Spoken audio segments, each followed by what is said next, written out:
Hi friends, ಅವಿರೇಜ್ಗೆ ಸ್ವಾಗತ. ನೀವೆಲ್ಲರೂ ಚೆನ್ನಾಗಿದ್ದೀರಾ ಅಂದ್ಕೊಂಡಿದ್ದೀನಿ. ನಾನಿವತ್ತು ಒಂದು ಅರ್ಧ ಕೆ ಜಿ ಫಿಶ್ ತೊಗೊಂಡಿದ್ದೀನಿ.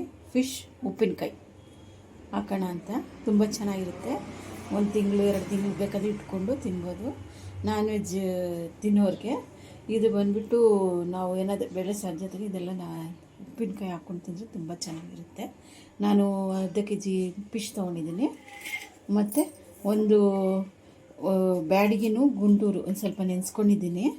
ಒಂದು 5-6 ಬ್ಯಾಡಿಗೆ, ಒಂದು 4-5 ಮೆಣಸಿನ್ಕಾಯಿ, ಗುಂಟೂರು ಮೆಣಸಿನ್ಕಾಯಿ, 3 ಟೊಮೊಟೊ. ಇಷ್ಟು ಮಾತ್ರ ಪೇಸ್ಟ್ ಮಾಡ್ಕೋಬೇಕು. ಅದನ್ನು ಮಾತ್ರ ಇದು ಬಂದು ಇದು ಚಿಕನ್ ಪೌಡ್ರ್ ಇದೆ. ಆ ನಾವು ಹಂಗೆ ಬರೀ ಚಿಲ್ಲಿ ಪೌಡ್ರ್ ಹಾಕೊಂಡು ಕೂಡ ಮಾಡ್ಬೋದು. ಕಲಿಸ್ಕೊಂಡು ಎಣ್ಣೆಲಿ ಬಿಡ್ಬೋದು. ನಾನು ಇದು ಚಿಕನ್ ಪೌಡ್ರ್ ಇದೆ, ಅದನ್ನು ಹಾಕ್ಕೊಂಡು ಮಿಕ್ಸ್ ಮಾಡಿಬಿಟ್ಟು ಎಣ್ಣೆಯಲ್ಲಿ ಕರಿಬೇಕು. ನೋಡಿ, ಸ್ವಲ್ಪ ಹಾಕ್ತಾಯಿದ್ದೀನಿ. ಚೆನ್ನಾಗಿ ಹಾಕಿ ಹಂಗೇನು ಕರಿಬೋದು, ಉಪ್ಪು ಹಾಕ್ಕೊಂಡು. ಏನು ತೊಂದರೆ ಏನಿಲ್ಲ. ಹಾಕಿದ್ರೆ ಸ್ವಲ್ಪ ಚೆನ್ನಾಗಿರುತ್ತೆ ಅಂತಷ್ಟೇ. ಹಾಕ್ಬಿಟ್ಟು ಚೆನ್ನಾಗಿ ಎಣ್ಣೆಯಲ್ಲಿ ಕರಿಬೇಕು. ಅಷ್ಟೇ ರುಚಿಯಾಗಿ ಟೇಸ್ಟಾಗಿರುತ್ತೆ. ಇದಕ್ಕೆ ಬೆಳ್ಳುಳ್ಳಿನೂ ಶುಂಠಿ ಸಣ್ಣದಾಗಿ ಕಟ್ ಮಾಡಿ ಇಟ್ಕೊಂಡಿದ್ದೀನಿ, ಅದನ್ನು ಹಾಕಬೇಕು. ಸಾಕಿಷ್ಟು ಹಾಕಿದ್ದೀನಿ. ಎಣ್ಣೆಯಲ್ಲಿ ಕರಿಯೋಣ. ನೋಡಿ, ಎಣ್ಣೆಯಲ್ಲಿ ಬಿಡ್ತಾಯಿದ್ದೀನಿ. ಸಪ್ರೇಟಾಗಿಯೇ ಬಿಡಿ ಅಂತ ಅಂದ್ಕೊಂಡ್ಬಿಡುತ್ತೆ. ನಾನು ಏನು ಮೀನು ತೊಗೊಂಡಿದ್ದೀನಿ ಅಂತ ಹೇಳಿ ಅಲ್ಲ, ಟ್ಯೂನಾ ಮೀನು. ಉಪ್ಪಿನಕಾಯಿಗೆಲ್ಲ ಟ್ಯೂನಾ ಮೀನು ಹಾಕಿದ್ರೆ ಚೆನ್ನಾಗಿರುತ್ತೆ. ಒಂದು ಸರಿ ತಿರುಗಿಸಿದ್ದೀನಿ. ಚೆನ್ನಾಗಿ ಫ್ರೈ ಮಾಡಬೇಕು.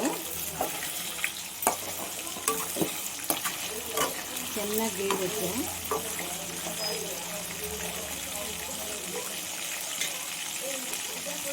ನೋಡಿ, ಈ ಟೈಮಲ್ಲಿ ತೆಗೆಯೋಣ.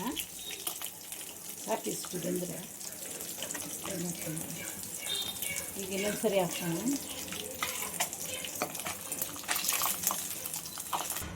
ನೋಡಿ, ಇದೇ ಎಣ್ಣೆಯಲ್ಲೇ ಸ್ವಲ್ಪ ಕರಿಬೇವು ಹಾಕ್ತಾಯಿದ್ದೀನಿ. ಈ ಥರ ಸಣ್ಣದಾಗಿ ಹಚ್ಕೊಂಡು ಬೆಳ್ಳುಳ್ಳಿ, ಶುಂಠಿನ ಈ ಥರ ಸಣ್ಣದಾಗಿ ಹಚ್ಕೊಂಡು ಹಾಕ್ತಾಯಿದ್ದೀನಿ. 3 ಹಾಕಿ ಚೆನ್ನಾಗಿ ಫ್ರೈ ಮಾಡಿ.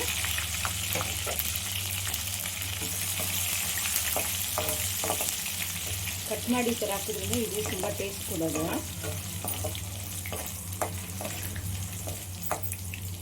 ಆಯಿತಾ? ಇವಾಗ ನಾನು ಟೊಮೆಟೊ ಮೆಣಸಿನ್ಕಾಯಿ ನೆನೆಸಿದ್ನಲ್ಲ, ಅದನ್ನು ಪೇಸ್ಟ್ ಹಾಕ್ತೀನಿ.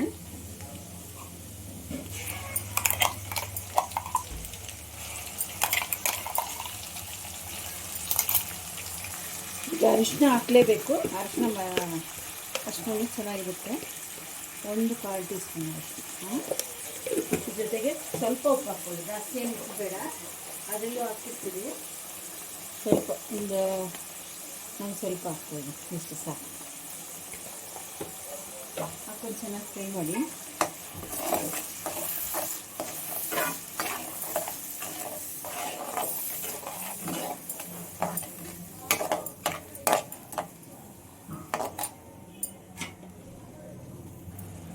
ಮೆಣಸಿನ್ಕಾಯಿ ಈ ಥರ ಕಟ್ ಮಾಡಿ ಹಾಕಿ, ಅದು ಚೆನ್ನಾಗಿರುತ್ತೆ. ಮೆಣಸಿನ್ಕಾಯಿ ಆದರೂ ಹಾಕ್ಬೋದು, ಇಲ್ಲ ಹಸಿಮೆಣ್ಸಿನ್ಕಾಯಿ ಬೇಕಾದರೂ ಹಾಕ್ಬೋದು. ನಾನು ಮೆಣಸಿನ್ಕಾಯಿನೇ ಹಾಕ್ಬೋದು. ಹಸಿಮೆಣ್ಸಿನ್ಕಾಯಿ ಸುಮ್ಮನೆ ತೋರಿಸೋಕೆ ಎರಡಲ್ಲಿ ಒಂದು ಯಾವುದಾದ್ರೂ ಒಂದು ಹಾಕ್ಬೋದು. ಇದು ಸ್ವಲ್ಪ ಕುದಿಲೆ.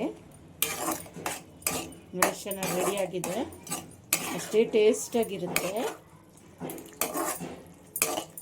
ಇನ್ನೊಂದ್ಸರಿ ಉಪ್ಪಿನಕಾಯಿ ಅದೆಲ್ಲ ಮಾಡ್ತೀನಿ.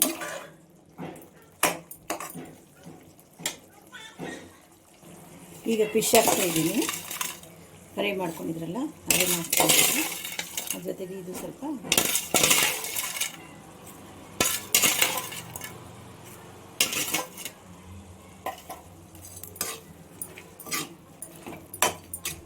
ಉಪ್ಪಿನಕಾಯಿ ರೆಡಿ ಆಯಿತು. ಫಿಶ್ ಉಪ್ಪಿನಕಾಯಿ.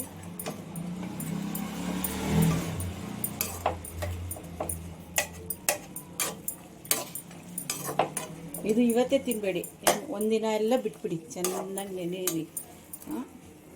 ಒಂದಿನ ಬಿಟ್ಬಿಟ್ಟು ಮಾರನೇ ದಿನ ತಿಂದರೆ ಅಷ್ಟೇ ಟೇಸ್ಟಾಗಿರುತ್ತೆ.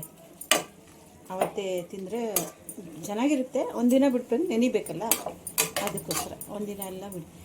ಎಣ್ಣೆ ಬೇಕಾದ್ರೆ ಇನ್ನೂ ಸ್ವಲ್ಪ ಇಟ್ಕೊಬೋದು. ಆಫ್ ಮಾಡ್ತಾಯಿದ್ದೀನಿ. ಆಫ್ ಮಾಡಬೇಕಾದ್ರೆ ನಿಂಬೆಹಣ್ಣು, ಒಂದು ಅರ್ಧ ನಿಂಬೆಹಣ್ಣು, ಒಂದು ಸ್ವಲ್ಪ 1 ಟೀ ಸ್ಪೂನ್ ಆದರೆ ಸಾಕು, ಜಾಸ್ತಿ ಏನು ಬೇಡ. ಸಾಕು, ಇಷ್ಟಾದರೆ ಸಾಕು ನಿಂಬೆಹಣ್ಣು. ರೆಡಿ ಆಯಿತು ಫಿಶ್ ಉಪ್ಪಿನಕಾಯಿ. ಫಿಶ್ ಉಪ್ಪಿನಕಾಯಿ ರೆಡಿ ಆಯಿತು. ಎಷ್ಟು ಚೆನ್ನಾಗಿ, ಅಷ್ಟೇ ಟೇಸ್ಟಾಗಿರುತ್ತೆ. ನೀವು ಬೇಳೆ ಸಾರು ಜೊತೆಗೆ ಎಲ್ಲ ಹಿಂಗೆ ಕಲಿಸ್ಕೊಂಡು ತಿನ್ಬೋದು, ಅಷ್ಟು ಟೇಸ್ಟಾಗಿರುತ್ತೆ. ಯಾರ ಉಪ್ಪಿನಕಾಯಿ ಅದೆಲ್ಲ ಮಾಡ್ತೀನಿ, ಮಟನ್ ಉಪ್ಪಿನಕಾಯಿ ಎಲ್ಲನೂ ಮಾಡ್ತೀನಿ. ನೀವೊಂದ್ಸರಿ ಟ್ರೈ ಮಾಡಿ, ಲೈಕ್ ಮಾಡಿ, ಶೇರ್ ಮಾಡಿ, ಸಬ್ಸ್ಕ್ರೈಬ್ ಮಾಡಿ.